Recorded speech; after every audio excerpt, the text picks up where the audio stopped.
Bienvenue à Intégrer un plan d'action dans votre vie, séance 7 de la série d'apprentissage Mieux vivre avec une MPOC de Respi+.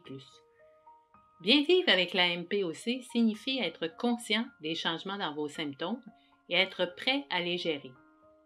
Pour être prêt, vous devrez planifier vos actions et c'est exactement le but de cette session.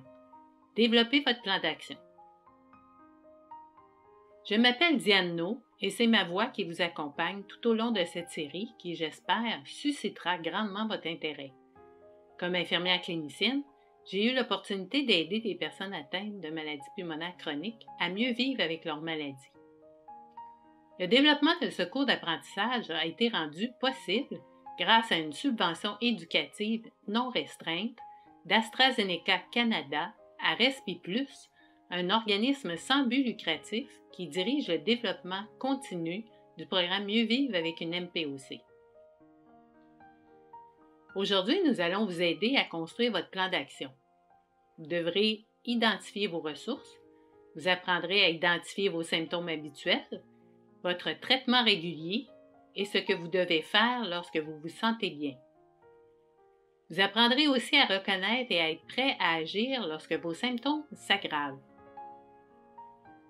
Votre plan d'action joue un rôle important dans votre vie, car il vous aidera à prendre des décisions clés dans la prise en charge de la MPOC, particulièrement lorsque vos symptômes s'aggravent. Votre plan d'action vous aidera à mieux reconnaître vos symptômes quotidiens et à énumérer ce que vous faites tous les jours pour rester en santé, y compris prendre vos médicaments tels que prescrits. Reconnaître une aggravation de vos symptômes et des situations qui peuvent la déclencher. Savoir quoi faire pour prévenir une aggravation de vos symptômes. Savoir quand et à qui appeler si vos symptômes s'aggravent ou ne s'améliorent pas. Un plan d'action comprend les sections suivantes. La liste de contacts. Je me sens bien. Je me sens moins bien. Je me sens beaucoup moins bien et je me sens en danger. Rappelez-vous, l'objectif principal de votre plan d'action est de savoir comment agir rapidement lorsque vos symptômes s'aggravent. Une partie essentielle de votre plan d'action est d'avoir les numéros de téléphone de vos contacts à portée de la main. Ces personnes sont celles que vous devez appeler en cas de problème avec vos symptômes ou votre traitement. Écrivez leur nom et numéro et ayez toujours cette information à portée de la main. Voyons votre plan d'action lorsque vous vous sentez bien. Afin de pouvoir reconnaître les changements de vos symptômes, vous devez d'abord savoir quels sont vos symptômes habituels lorsque vous vous sentez bien. Dans votre cas, quels sont vos symptômes habituels? Quel genre d'activités peuvent vous rendre essoufflé? Avez-vous des sécrétions sur une base quotidienne? Si oui, de quelle couleur? Est-ce que vous toussez régulièrement? Apprenez à connaître votre corps et notez les changements pour en discuter avec votre personne ressource. Pour continuer à vous sentir bien, il est très important de prendre vos médicaments habituels tels que prescrits.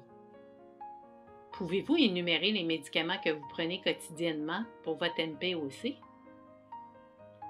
Rappelez-vous qu'il est très important de prendre vos médicaments respiratoires tels que prescrits et en utilisant la bonne technique d'inhalation.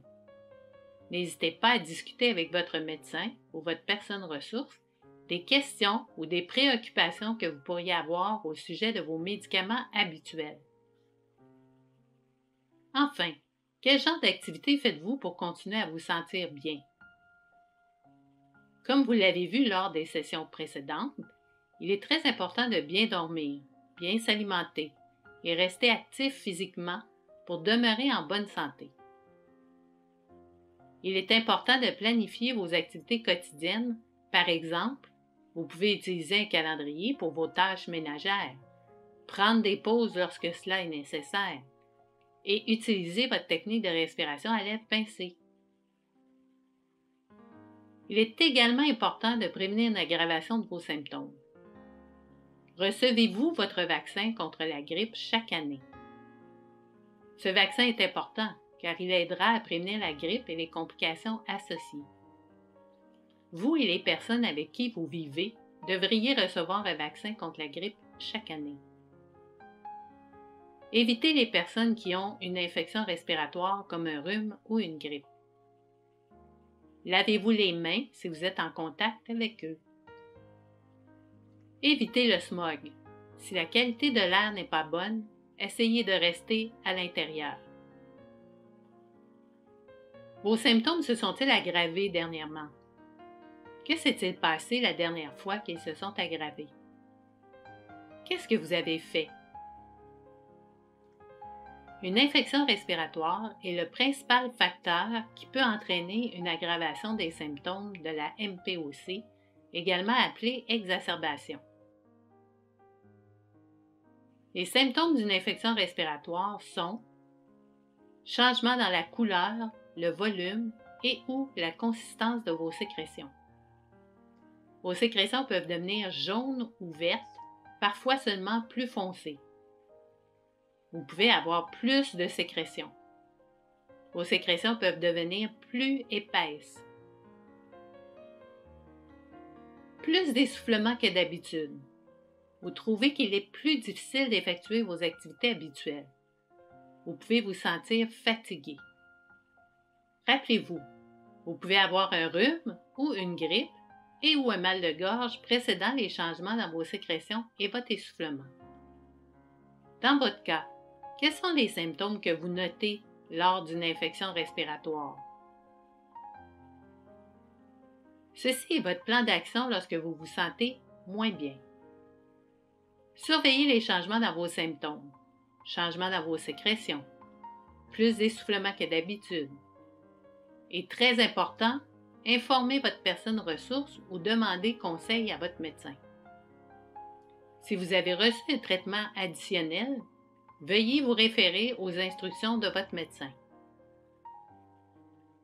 Évitez ce qui pourrait aggraver vos symptômes. Utilisez vos techniques de respiration, de relaxation, de positionnement du corps et de conservation de l'énergie. Dans certains cas, un traitement additionnel sera nécessaire. Vous devez noter rapidement les changements dans vos symptômes afin de décider quelles actions sont à prendre. Observez les changements dans la couleur, le volume et la consistance de vos sécrétions, pas seulement le matin.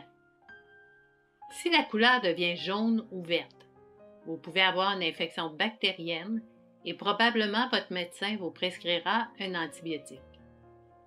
N'attendez pas plus de 48 heures pour voir votre médecin ou contacter votre personne ressource. Si vous avez plus d'essoufflement que d'habitude, augmentez rapidement votre médicament de secours bronchodilatateur tel que prescrit par votre médecin.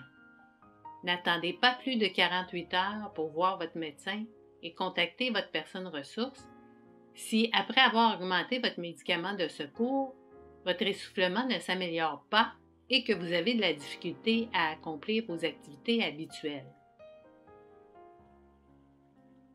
Que devriez-vous faire si vos symptômes ne s'améliorent pas malgré la prise du traitement prescrit par votre médecin? Si vos symptômes s'aggravent ou ne s'améliorent pas après 48 heures de traitement, contactez votre personne ressource ou rendez-vous au service des urgences d'un hôpital.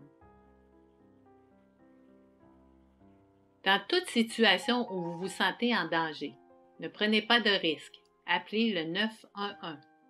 Par exemple, si vous êtes extrêmement essoufflé, vous vous sentez confus et ou somnolent, ou vous avez des douleurs thoraciques. Vos symptômes peuvent aussi s'aggraver temporairement en raison de facteurs environnementaux ou en raison du stress et des émotions. Voyons comment vous pouvez gérer vos symptômes dans ces situations. Des facteurs environnementaux tels que la fumée de cigarettes, le smog ou les changements de température peuvent aggraver vos symptômes, en particulier votre essoufflement. Vous pouvez également tousser plus ou avoir plus de sécrétions, Vos symptômes ne devraient s'aggraver que pour une courte période. Pour éviter que vos symptômes ne s'aggravent, évitez les facteurs que vous savez qui vont les aggraver. Si vous ne pouvez pas éviter les facteurs qui aggravent vos symptômes, utilisez votre médicament de secours 20 à 30 minutes avant de vous y exposer. Si vos symptômes s'aggravent ou ne s'améliorent pas, appelez votre personne ressource ou rendez-vous à l'urgence de l'hôpital. Rappelez-vous que le stress peut entraîner de réelles réactions physiques, comme un essoufflement accru, une accélération du rythme cardiaque, de la transpiration, etc. Une situation stressante, dans de nombreux cas, peut être contrôlée sans médicaments avec l'aide des techniques de respiration et de relaxation. L'utilisation de votre médicament de secours pourrait être nécessaire. Si dans une situation donnée, vos symptômes s'aggravent ou ne s'améliorent pas, contactez votre personne ressource ou rendez-vous à l'urgence de l'hôpital. N'oubliez pas, pensez à inviter un membre de votre famille ou un ami à vos séances de formation sur la MPOC afin qu'il puisse comprendre ce que vous vivez.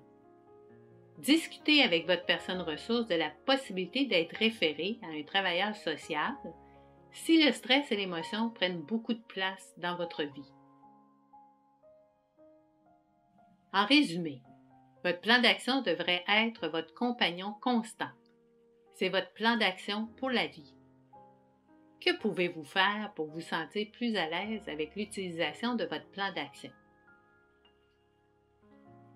Il est important de contacter votre personne ressource et votre médecin pour revoir votre plan d'action et obtenir toute l'information nécessaire sur la façon de l'utiliser, particulièrement en présence d'une aggravation des symptômes. Pour en savoir plus sur les sujets d'aujourd'hui, consultez le module d'apprentissage Intégrer un plan d'action dans votre vie, disponible gratuitement sur le site web www.mieuxvivreavecunempOC.com. Nous tenons à remercier tous les professionnels et les patients qui ont contribué de leur temps et leur pensée afin d'enrichir le programme Mieux vivre avec une MPOC et spécialement Mme Pauline Anderson. Leur dévouement et leur aide nous ont permis de continuer à améliorer la vie des personnes atteintes de cette maladie et de leurs proches.